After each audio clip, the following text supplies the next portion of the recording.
Welcome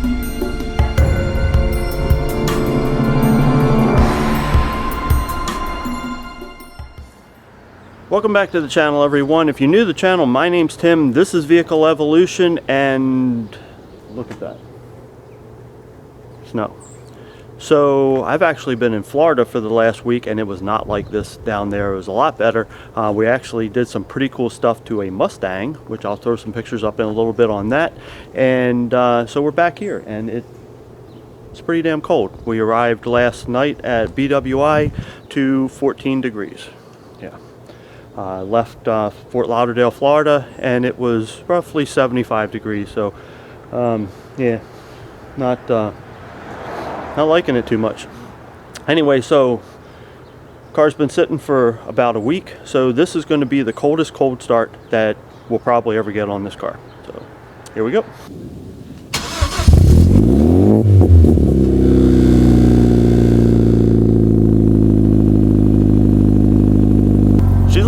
She's alive. Sounds great.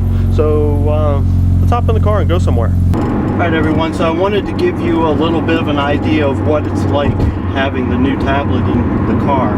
And while I'm still working on trying to figure out all the ins and outs of it too, I have done a fair amount of stuff. And what you can see here on the screen is I get a fair amount of information just from the engine on here. I got my RPM, my miles per hour, my boost gauge, hello, my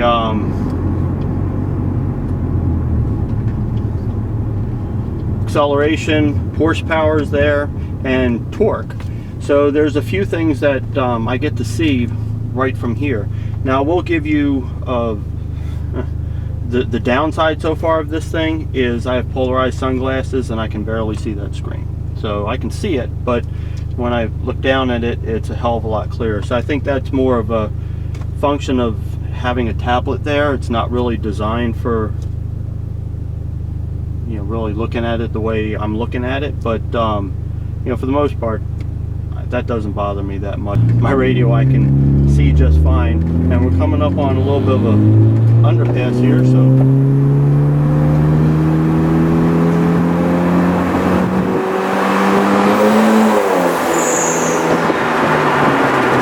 gotta have that sound. So anyway, back to business. So I have my speedometer, everything's there. Now the app that I'm using is called DashCommand. And I have two apps that are running for this to work.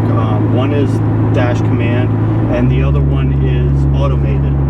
And if you're not familiar with either of them, both can be found at the Play Store, the Google Play Store. DashCommand works great. It actually has over 1,900 different displays, gauge displays that you can do, and I'm going to run through a couple of them that I've downloaded. I think I've downloaded maybe 6 or 7 of them to try and play with and just see which ones give me the most information. But yeah, so far this is the one that I like the most. But again, there's 1,900 of them, so a lot of looking at. So this is DashCommand. This is the dashboard that I'm using right now. Shows me my speed, my RPM, my boost, acceleration, power, and torque. And pretty cool. So it does have other features in it where you can look at fuel economy, you can look at all kinds of different stats on the vehicle. See, lots of cool stuff. We can go back from here, and this is the main dashboard interface where we can select our dashboards. We can set up preset gauges. You can do performance where it will you know, just gives you a different dashboard. We can do a data grid, and then we have diagnostics where we can actually look up and see what codes we have. If we need to read the codes, we can clear the codes. This is showing that's connected to the car. And you also have in the dashboards, if you hold this down, we have our 0 accelerometer, we have a log file, you can start data logging, main menu, and then you can select dashboards. So there are over 1,900 different dashboards available for this, and I have downloaded a few, and so you can see a little bit of a difference of what we have. We've got an LFA style Genesis Coupe dashboard, which looks like that. You've got all kinds of different dashboards that you can do. We've got KDM BTR, which is pretty much the same thing, only in red. Eventually, there we go. So that's that one. But you can do a lot of different things. You can set it up. You could have a Lamborghini Aventador dashboard if you wanted to. The one that I tend to use is the first one I downloaded. It's called Tuxedo, and it gives me all this information, and it's plenty for what I need to do. The other program that's running along with this is called Automated, and roll it up here. It's called Automated Pro. So where does Automated come in? And Automated is actually a program that overrides a lot of the defaults of the tablet. So it has specific rules that you can set up, a lot of rules that they're preset that you can download. And in this car, what it's used for is making sure that the screen pops on when the car is turned on, and that the screen goes off. I have it set to go off 15 seconds after it detects that it's not on charge anymore. So that's the rule, is that as soon as it powers on, the charge port starts charging the tablet, and that's the signal for it the screen to pop on. That's how it all integrates into the system here.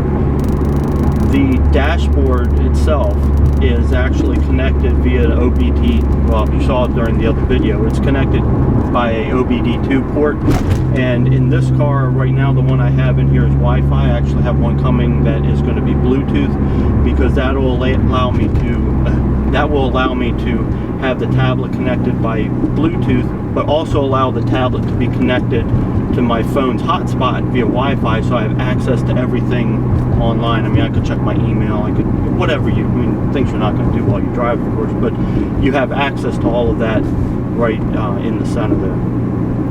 So that's part of the whole DashCommand thing. But back to Automated. So Automated makes it so that this system works when the car is on. That's pretty much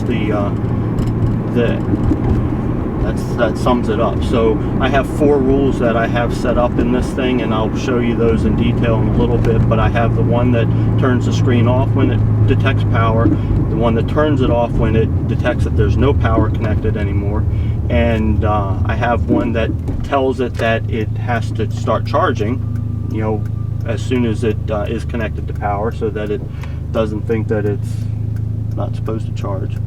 And then I have another one that puts my screen brightness all the way up to 100% so that I can see the screen. And if at any point I want to dim the screen, I can always do that. So the feedback on these videos has been tremendous. Thank you guys so much for your support. It really does mean a lot to me, and the responses have been awesome. I try my best to respond back as quickly as possible, because I want to be in touch with you all. I don't want to be one of these YouTubers that just never responds to anybody, and you know, I'm too good for that type thing. So ask away, and I will do my best to answer your questions as quickly as I can. And so I've received a bunch of questions about this, and one of the questions I've had is, do my AC controls convert into the tablet or the radio? And the answer to that is no. They don't. There's no way for me to actually see where my air conditioner is pointed. I'm pretty well accustomed to the car. I've had it for 4 years now, and I know where my stuff is supposed to be, so I can pretty much hit it on front defrost and then adjust my buttons from there, and I don't have any problem, you know, figuring out where everything's supposed to be. And ultimately, you know, it's just a matter of making it cool or warm in the car, so that part doesn't really bother me. The other question I've had is around the steering wheel control, and right now, no, my steering wheel controls do not work, and that is because of a wiring thing in the receiver, and it is something that I'm going to work on fixing as soon as I have the fix for it, I will let you all know. I am aware of a device that can be put into the wiring harness of the car to the radio.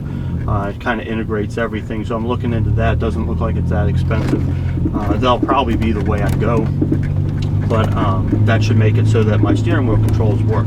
So that is coming. So those have been a couple of the two biggest questions I've had on this whole setup, because everything else is pretty much self-explanatory. It's a tablet and it's a big ass radio, so it is pretty cool. The Pioneer radio, the sound out of it is awesome. It is a very good sound system, a lot of control in the radio, a lot of things I can do with it. Something else that you'll notice up in here, I did actually cut out the tablet face so that I can get to all three buttons on the bottom of the tablet. It did become an issue where I needed to be able to show all of my screens or go back to the previous screen, just the way the apps work. So I did notch out the bezel so that would happen. You will probably have to do that too, depending on the tablet that you go with and the interface of the tablet that you put in there. But for me, I had to do that. So we're going to take this up on the highway, do an acceleration, and see what some of this stuff does. I'm pretty sure since it's not on a set dyno, the numbers that I get from this aren't going to be all that great, because you can't do sustained power for that long going onto an on-ramp of a highway. So yeah, we'll see what we get. So while we're in traffic and on our way to someplace where we can maybe go fast, let me just kind of throw this out there to you guys as well. If you haven't followed me on Instagram or haven't looked at my Instagram, take a look. It's at Vehicle Evolution on Instagram. So check me out there. I do post a lot of stuff up there, a lot of heads ups on the videos that are coming out, maybe a sneak peek on what the next video might be, you know, things like that. Ask me questions there. Like, again, same thing with the YouTube channel. I try to respond to as much as I can, and you know, if we get enough questions built, I'll do a Q&A video where you guys ask me whatever you want. It can be you know, car related, about this build, about future builds, you know, whatever you kind of want to know, and I'll do my best to answer them in the next video. So yeah, check me out on Instagram at Vehicle Evolution. So as I mentioned in the beginning of the video, I was in Florida this last week, and we were down in the Fort Lauderdale area visiting my girlfriend's parents, who were awesome to stay with. And her dad has a 2013 Mustang, and it's a Mustang convertible. He's had it for, I guess, about a year, a little over a year now, and has done some stuff to it. And the thing that he had really wanted to do was he wanted to lower it, and he decided that rather than go springs or coilovers, he was going to do an airlift system. And the airlift system is phenomenal. It's it was a real experience helping him put it in, and just what you can do with that system is unbelievable. He's got 30 points of dampening on each one of the shock towers. The airlift itself will increase or decrease the ride height up to 5 inches, almost 5 inches either way.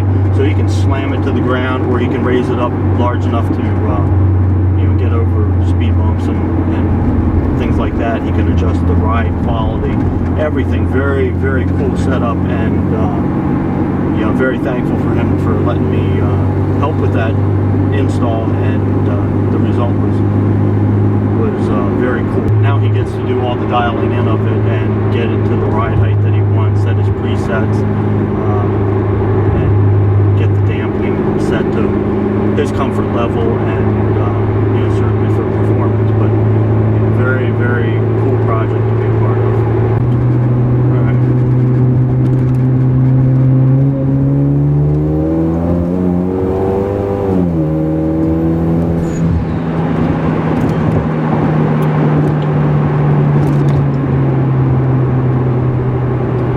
I did see the horsepower number go up over 300, so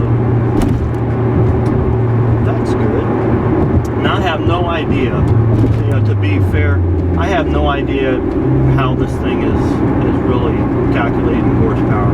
My guess is it's probably at the crank, because I'm not on a dyno and can't really tell me what it is to the wheels. So